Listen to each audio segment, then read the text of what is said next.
Pumalo na ang halos 70 pesos ang palitan ng dolyar sa piso. Grabe, ano? Talagang itong tensyon sa gitnang silangan ay patuloy na nagbibigay sa atin ng sakit ng ulo. Grabe, ano? Sa walang humpay nagpagtaas ng presyo ng krudo gasolina dito sa ating mahal na inang bayan, ng mga middle class na mayroong sariling sasakyan ay hindi na ito ginagamit at nag-LRT na lang sila, MRT, para makatipid nga sa konsumo ng gasolina. Grabe, talagang itong gera ng Israel, Amerika laban sa Iran ay talagang lalo pang sinasabing lumalala ang nangyayaring digmaan na ito at marami ng bansa, hindi lamang ang Pilipinas ang apektado. Pero sa Pilipinas talaga, no, kumpara mo sa ibang bansa, tayo talagang merong pinakamataas na presyo ng krudo at gasolina. Bakit kamo? Sa sinasabing oil deregulated law o oil deregulation law ay talagang nagbibigay ito ng mataas na presyuhan sa merkado at hindi pa inaalis sa excise tax sa VAT ito sa langis dito sa ating mahal na inang bayan.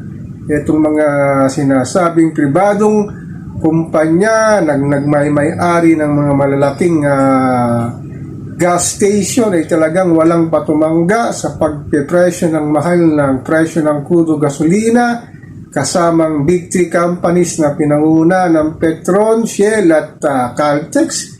Talagang grabe ang presyuhan ng kanilang mga ibinebenta sa merkado na gasolina at krudo. Anong mangyayari dito sa ating mamamayang Pilipino dahil sa patuloy na pagtaas ng presyo ng bilihin at pati na ang pagtaas ng kuryente, sinasabi magtataas din ng sa malaking halaga.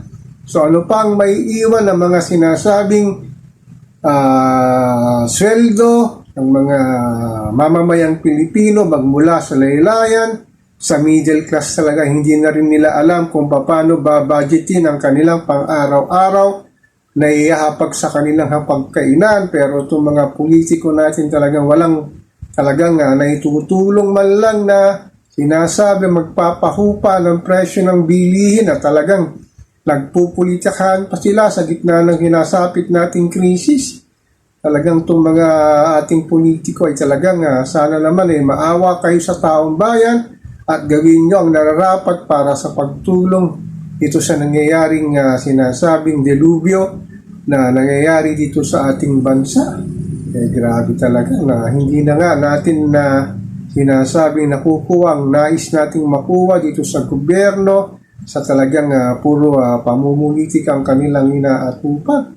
Sana naman sa darating na eleksyon sa 2028 ay talagang mamili tayo ng karapat-dapat na ipo sa LGU, sa Kongreso, sa Senado, at sa susunod na presidente ng ating mahal na inang bayan, ay talagang pumili tayo ng karapat-dapat, hindi lang sa sinasabing kanilang political dynasty, at siguro pumili tayo ng makabagong magsisilbi na walang bahay-dungis, lalo na sa korupsyon, na sinasabing ugat talaga ng ating nangyayaring sa gitna ng krisis na ito talaga ang mga mali-maletang ninakaw na salapi sa taong bayan na hindi pa rin sinasabing nabibigyang linis o nabibigyang pagkakataon magsalita ang dapat magsalita kung totoo nga ba itong nangyari na sinasabing maletang salapi na ipinagbunmod sa mga politiko. O po si Papa Ken,